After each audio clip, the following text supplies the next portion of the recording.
Hi, I'm John Nerrell, and welcome to the Mid-Career GPS podcast. If you're feeling stuck in your career and overwhelmed by what steps to take, I can help you. As an executive and career transition coach, I help my clients prepare, position, and promote who they are and what they do to show up and find a job they love or love the job they have. It's time to start building your mid-career GPS. So let's get started.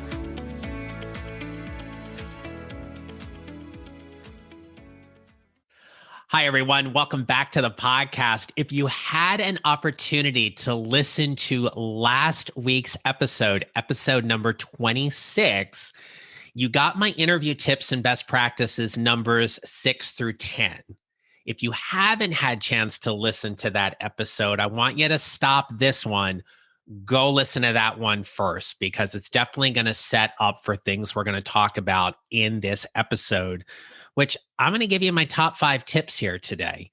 These are tips that I have found not only for me as a candidate when I was actively job seeking, but also as a hiring manager in what I was looking for and how I saw candidates interview and show up for those interviews, but also from my lens as an executive and career transition coach.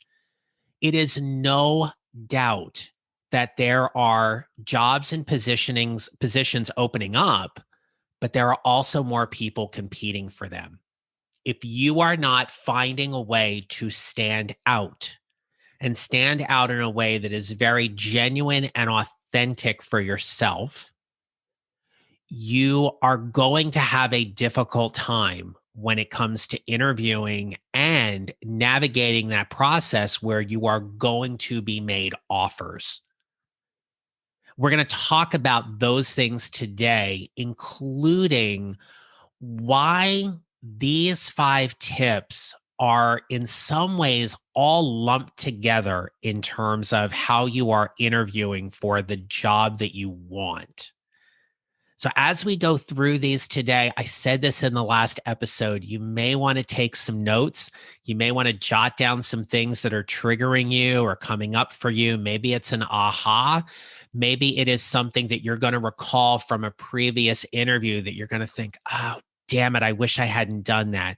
This is not an opportunity to beat yourself up here. This is an opportunity to absorb some content and information and decide how you want what I'm going to share with you today to shape whatever your next interview is going to be. Now, if you're driving, stay focused on that. You can capture some notes later. You can always go back and take a listen and know that each of these tips are going to be chapter marked in the show notes. You can just jump specifically to that and listen to them. Okay. Here we go. Tip number 5. We're going to jump right in today. Tip number 5 is about knowing your worth. Now, when I talk about knowing your worth, I want to be clear that this is not just solely from a compensation standpoint. Knowing your worth is about where you are in the marketplace. If you have a tremendous amount of experience and believe that experience correlates with a director, senior director, VP position, then by all means. If you have 1 or 2 years experience and saying, well, I want to be the director in this company, probably going to have a little bit more of a hard time. Knowing your worth is really about getting in touch with why you're valuable. Why would somebody want to learn more about you and be interested in what you can do for them? And that's why you're having this interview. A company is curious about learning more about you. And so knowing your worth and where you are in this process extends far beyond whatever compensation you're looking for. We're going to talk about that in a moment, because answering that dreaded salary question, if it comes up, could be a little challenging. But you have to be clear on where your value is. I have seen on so many occasions that People make a decision to leave their current job because they either A, don't feel valuable themselves, or B, they don't believe that the company is seeing value in what they are bringing. And so they become disenfranchised and unsatisfied, and then they're going to go ahead and start looking. This whole conversation about knowing your worth applies whether you are looking to stay where you currently are or you are looking to branch out. Now, yes, the salary question can be very, very difficult. And some states have very strict rules in terms of how those questions can be asked, in terms of whether they're legal or not, or even inquiring about salary history. But I will say this, and you should obviously just check your own state's rules and regulations on what those are. But I will say this. You should know what dollar value the job you are looking to do is worth. You can look on LinkedIn and Indeed and Glassdoor and other websites to find what are people making in comparable positions. But when somebody asks you, what's your salary expectation? Even on some applications right at the start, they will ask you for what kind of salary are you looking for? That is a very clear way to define your worth. And what I always suggest in this case is that that worth is attached to a specific dollar amount. It is not attached to a range. If a potential employer were to inquire about what your salary, what kind of salary you're looking for, and you were to say, well, I'm looking for somewhere between $100,000 and $110,000. Why would they not want to try to bring you in around 100,000? It's within your range. If you want 105, ask for it. If you want 110, ask for it. If you want 200K, ask for it. If you're looking for 70 or 80, ask for it. But get really clear on why you are worth that. Come at it from an evidence-based perspective of here's what I have done. Here is the value I've added to my organization. Here's my educational background. Here is my time spent in job, and here is the results of my doing that. You are not entitled to a promotion or a new job because you have spent time in one or you're bored. You interview and you are offered a position because you and the company you are interviewing with finds value in who you are and what you do. Know your worth. Tip number 4, stop focusing on the outcome. I said this in the last episode, but interviews are nerve-wracking. We get nervous in interviews because we want to do well. And ultimately, you may even want the job. In order to get the job, you have to get the offer. And when you're going into an interview and you are focusing on the outcome, you are never being present in the conversation at hand. By that, I mean this. You may respond to a question, and your brain is going to take you places, and it's going to judge whether or not you felt like you answered that question well or you didn't. It might be something like, oh my gosh, I knocked that question out of the park. They're going to offer me the job. They like me. Or it's going to be, oh, I can't believe I flubbed that question. I had practiced that so much and I didn't deliver on this. They're not going to offer me the job. Your brain is going to go a mile a minute with all of these thoughts while you are in the interview, and it is there to distract you instead of being focused on the conversation at hand. You have no control over whether or not a company is going to offer you the job or not. The only thing you have control over is how you show up for your interview, how you tell your story, how you create or build a relationship with the people you're interviewing with. You cannot make them or force them to hire you. That is completely out of your control. Your focus in the interview is to build that relationship with them. You're assessing fit as just as much as they are. They're looking to see if your skills and expertise, your personality, demeanor are going to fit in with the people on the team and in the company. And you're interviewing them at the same time to think about whether or not what they have to offer, their vision, their mission, their service work that they're doing, then how they're helping their clients and what they're providing, if all of that aligns with you and your value as well. Interviews are like this intricate dance. Sometimes we get invited to multiple dances with potential employers. It's why we have first, second, third, sometimes fourth or fifth rounds of interviews, depending on the position. But when you focus on the outcome, you are never focusing on building that relationship. And this is where tip number 3 gets tied in. Tip number 3 is about telling your story from a place of value and service. As companies want to get to know you, they want to be able to see and learn from you what you're bringing to them. They're looking at you to essentially solve a problem. And that problem is what is defined in the job posting. They're looking to see whether or not you're going to be the right problem solver for them. How do you do that? It's all in how you tell your story. And it's telling it from a place of value and service that they can see whether or not your skills are what they need. Let me be clear here that telling your story from a place of value and service is never about pitching. If you want to pitch, go on Shark Tank. It's a great show. If I were to ever go on that show, I'd want to work with either Lori or Barbara. Okay. Whoever your favorite shark is, go ahead and email me and let me know who that is. Right.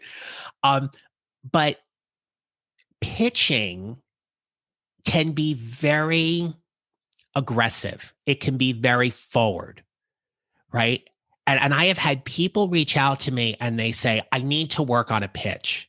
And my answer is, I don't think you do. I coach my clients on them being able to tell their story from a place of value and service.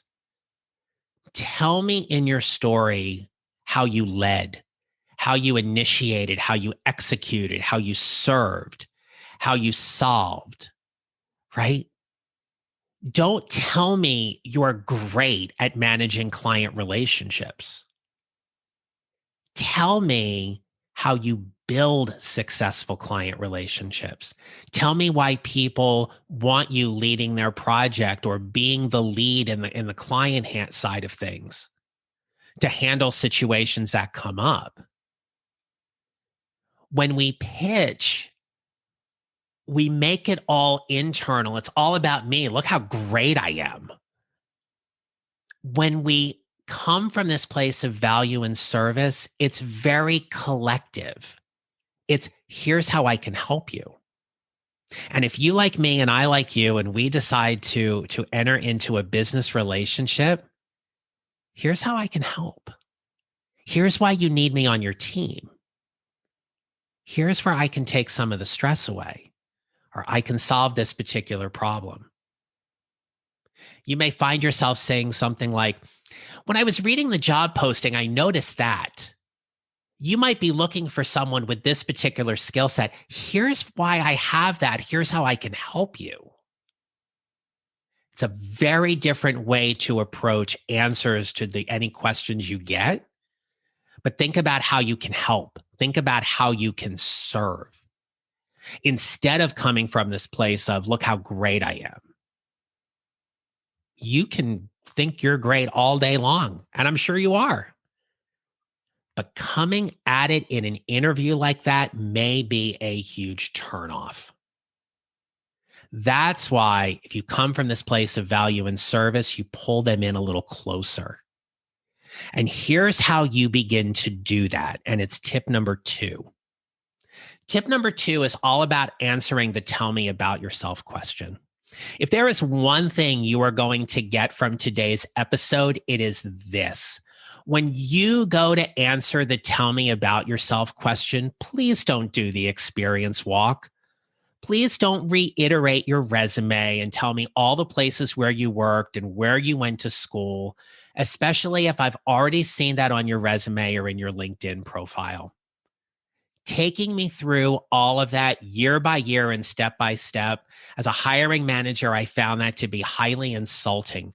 And there were times when a candidate would be giving their answer and I would interrupt them and say, I just want to be clear. I've read your resume. I want to know about you. Telling me about yourself is about answering these questions. Who do you help? What do you help them do specifically? Why is this work important to you? What do you do outside of work? I want to get to know you, right? So if you're looking for some sentence starters or some ways to begin that response, it's very simple. I help. Who do you help? Think about the people who you are helping in your current job or in your previous job. What do you help them do specifically? How are you showing up and using your genius in a way that is valuable to a company? Why is the work important to you? What is it that you do outside of work that might be interesting? Do you have a favorite recipe for something? Have you traveled somewhere that not many people go? Have you done a particular feat or have you done something that just might be interesting, right? I used to tell people that when I got that question, I would tell people that I'm a huge game show fanatic and I'm also a professional bowler and I won a title on the PBA Regional Tour in 2010. I said that because I pretty much guaranteed that anybody who was coming in to interview for that job wasn't a game show fanatic and a professional bowler. They might have had either one of those, but probably not both. It was a way for me to stand out and be a little more memorable. When you answer the tell me about yourself question, you want to create a memory. You want to get them interested in learning more about you rather than just finding you interesting. Look, we're all interesting people. But if I'm interested in you, now our relationship is different. Now I'm curious. Now I want to know a little bit more. I may ask a different follow-up question. I may find something to relate to. Think of those things and find a way to answer that tell me about yourself question very differently than you've done before. Some of the best work that I do with my clients that transforms how they are showing up in their careers center around just answering this question. And it is not something we bang out in an hour-long coaching session. It is over multiple sessions. But when they get that response to that question and they look at who they are professionally and what they do very differently than how they have in the past, it is a game changer for how they show up in their current job and how they interview. And so let's say that you've gotten through the interview. Let's say that you have gotten to the end of that interview, whatever round it is, first, second, third, fourth, fifth, however long you're going. This tip, I guarantee you, is a game changer that is going to save you a ton of mind drama in this entire process. So if I had a drum roll, I would give it to you. Okay. Tip number 1, make arrangements on next steps before you end the interview. Usually interviews will end with some kind of information about the next step. You may hear the hiring manager say something like, We're still interviewing candidates. We expect to have a decision on who's going to be invited to the next round a week from Friday, and we will let you know. Now, a lot of people, and I did this very early on in my career because I was being quote unquote nice, and there's still a way to be nice when you do this, right? Was that, okay, so they told me what they're going to do. They're just going to go ahead and follow through. Well, here's the thing. They get busy. People need to reschedule. Timelines get shifted. Budgets may shift. And so with that, we need to be able to take command of the situation and decide what information do we need in order to control the mind drama. Here's how I would suggest doing this. So you get told there's going to be a decision made about next steps a week from Friday. I would say something like this. Thank you so much for letting me know about next steps. It's certainly important in the process, and I appreciate that. However, I understand that things can get busy, schedules can change, and something may come up where you're not able to notify me by a week from Friday. If you're not able to, would it be okay with you if I contact you on that following Monday just to inquire about where I'm at in the process? Would that be okay with you? Asking that question is going to get you an answer that is going to tell you right there on the spot where you stand. So they might say, nope, please don't contact me. We will let you know when we can. All right. If they're saying that, I'm not saying it's 100% you're knocked out of the competition, but might not be to your best advantage there. Okay. If they say, yes, thank you so very much for that, and I appreciate your awareness in the situation. By all means, if you don't hear from us by the following Monday, definitely just shoot me an email and I'll let you know where you're at. Asking those kind of follow-up questions and making agreements at the end, I like to say it's about setting ground rules at the end of the interview. Doing that is going to help you build that relationship with the hiring manager for where you are in the process. Because here's what's going to happen. You're going to be waiting to see that email. You're going to be refreshing your email multiple times a day, dozens of times probably, especially as the date gets closer, to see if you're going to hear something. And then when you don't, you're going to spend the entire weekend worrying and fretting about what didn't I do well? What didn't they like about me? Are they going to offer me the job? Do they offer it to somebody else? Maybe they're not going to accept. They're going to reach back out to me. All of that is mind drama, and let's stop with the mind drama. We stop the mind drama by taking command of the situation as best as we can. Because here's the thing.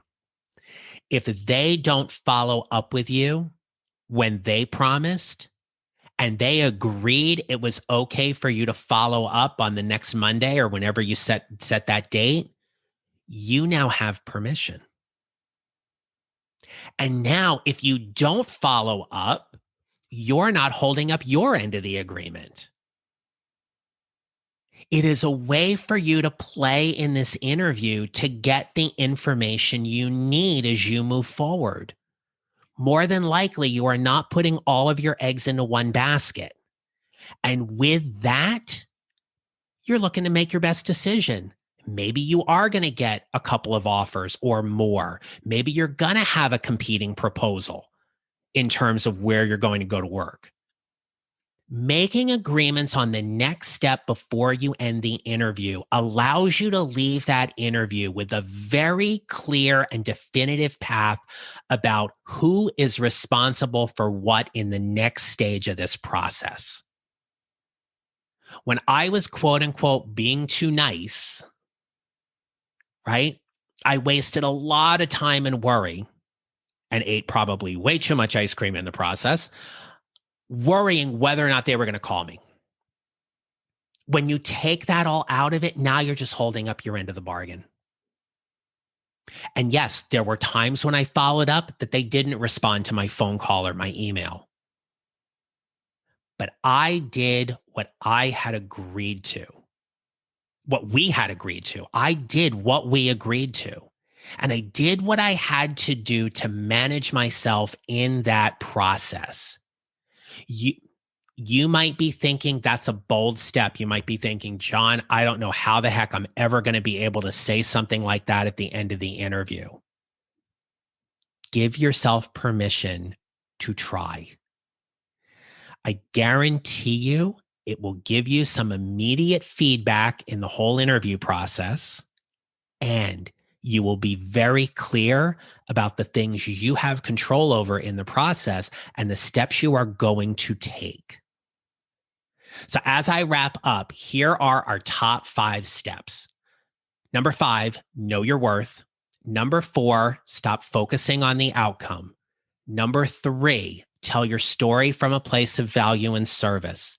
Number 2, how you answer the tell me about yourself question. Please do not do that experience walk. And number 1, make agreements or set ground rules on next steps before you end the interview. All right. If you haven't had, remember, you've got this episode, the one before it, you've got my top 10 tips. Now, you're going to want to listen to next week's episode because I'm going to walk you through all of my interview pet peeves. These are the things that frustrated me, annoyed me, both as a candidate and as a hiring manager. I'm going to walk you through. We'll probably have a few laughs along the way with that one as well. But if you are looking for some additional help and resources, here are a couple of things. 1, please make sure you come join my private Facebook group. It's called Your Mid-Career GPS. We've got some great things that are happening in the group, some great discussions. Would love to have you be a part of that group. Number 2, go to my website at johnneral.com. There will be a link below. You can go ahead and get a free guide that I have called the 55-Minute Career Jumpstart. You're going to be amazed at some immediate things you can do that are going to give you some great ROI by just putting in less than an hour on how you are creating your mid-career GPS to prepare, position, and promote who you are and what you do to show up and find that job you love or to love the job you already have. And lastly, if you have liked these episodes, share them with somebody. Please leave me a 5-star rating and a review. That would greatly help move this podcast forward. But we're going to wrap up today. I hope these interview tips are helpful. You can always email me at john@johnneral.com with any comments or questions. And I wish you a great rest of the day. And remember, if you implement these tips, if you implement even just some of them going into your next interview, you're going to have a far different experience.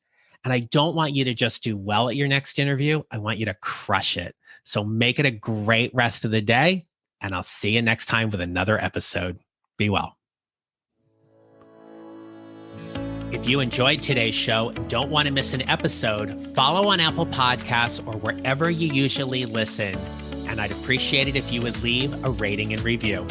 Visit johnneral.com to download your free copy of the 55-Minute Career Transition Jumpstart to help you start building your mid-career GPS.